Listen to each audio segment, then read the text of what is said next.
has undergone great change since the early 1900s, at which point it was ruled by an emperor and resembled a feudal nation. Today, the People's Republic of China is the world's foremost producer of manufactured goods and has the largest population in the world at 1.3 billion. It is the world's second largest state and encompasses the Gobi Desert, the Himalaya mountain range, and the Yangtze and Yellow Rivers. China has the world's largest army and the second largest defense budget. It is one of the largest and most influential countries in the world.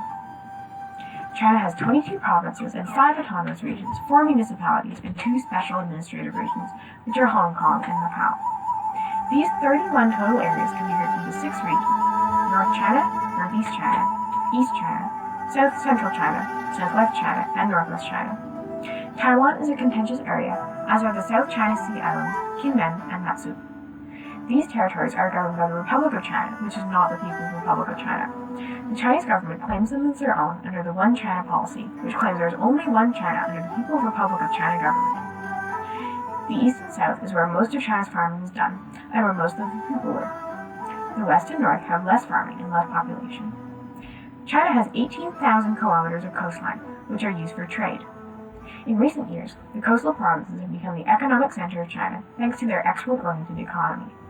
China has been criticized for its pollution. Its rivers and air are severely polluted, and China emits the most carbon dioxide of any country. However, the country has invested heavily in renewable energy, seeking a solution for this problem. The People's Republic of China has a communist government. It is ruled by the Communist Party of China, which came to power in 1949 under Mao Zedong. It is a one-party state. The Communist Party's power is guaranteed by China's constitution, which was adopted in 1982. The Chinese leaders of state are also the leaders of the Communist Party. There are 4 branches to the Chinese government. The legislative branch, which is the National People's Congress, and that is responsible for law and policy making. The executive branch, which is the State Council and the President of China, who is currently Xi Jinping. This branch oversees the people's government in the provinces. The presidency is typically a mostly ceremonial office, and he acts as an instrument of the National People's Congress. He serves as President, Communist Party head, and Commander-in-Chief of the military. The judicial branch, which is made up of the Supreme People's Court, which is the country's highest court, and the Supreme People's Protectorate, which is responsible for investigation and prosecution. And the military branch, which is made up of the People's Liberation Army, which is the largest army in the world, making up 0.1/18 of the population, and the Central Military Commission, which is made up of the Communist Party of China and the People's Republic of China military organizations, and this issues directives to the People's Liberation Army. The National People's Congress is the highest level of state power. Its role is to review and approve new policies and laws, and members are elected by the provincial people's assemblies, the members of which are elected by another assembly, who are in turn elected by another assembly, and so on to the lowest level, which are the local people's assemblies, which are elected directly. The economy. For over 2,000 years, China has had the largest economy in the world, and it still does today, if measured in terms of purchasing power. Since the 1980s, Chinese economy has grown rapidly. China's economic growth is 8%, higher than anywhere else. However, prosperity is uneven.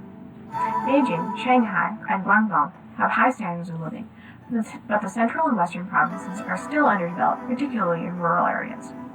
Although China was once a Soviet-style centrally planned economy, it functions today under state capitalism, with the state owning some industries such as energy production, but private enterprise still present. China is the world's leader in manufacturing, as Chinese labor costs remain low, although they have been criticized for their high output of counterfeit goods. The country uses large amounts of coal and oil, more than any other country, to produce these manufactured goods, which causes criticism as well, as mentioned above. International relations. Although the People's Republic of China is not a universally recognized state, it maintains diplomatic relations with close to 200 countries. It insists that in order to have diplomatic relations, the other country must acknowledge its One China policy and its claim to Taiwan. However, China is open to establishing relations with countries with differing ideologies. China also has a close relationship with Russia. China, as a world power, is a member of the United Nations Security Council, one of 5 countries. It is also a member of the World Trade Organization, which regulates international trade and has a permanent normal trade relations agreement with the U.S., its primary market for export goods. In recent years, its trade with many African nations has grown, as well as with Brazil and Argentina. China has a current population of 1.3 billion, the largest in the world. Most of these people are Han Chinese, although there are 55 other ethnic groups. The population is growing at a rate of 0.46%. Due to its large population, the Chinese government implemented the famous one-child policy in 1979, trying to limit population growth.